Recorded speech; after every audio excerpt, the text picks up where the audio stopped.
بسم اللہ الرحمن الرحیم۔ ایک اور مسئلہ، جیسے ہی عورتوں کو یہ مخصوص ایام آتے ہیں ہر مہینے کے اندر، تو ان مخصوص ایام کے اندر ان کی نمازوں کا کیا ہوگا؟ علماء نے لکھا ہے جتنے دن بھی ان کو مخصوص ایام رہیں گی ان کی نمازیں معاف ہیں۔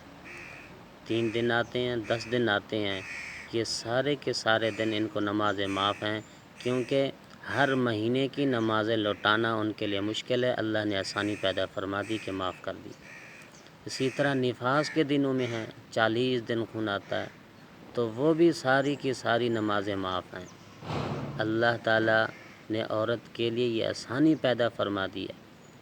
ہاں، ایک بات یاد رکھیں کہ اگر رمضان کے اندر آ گئے مخصوص ایام یا نفاس، یہ رمضان کے روزے بعد میں سارے کے سارے قضا کرنے ہوں گے۔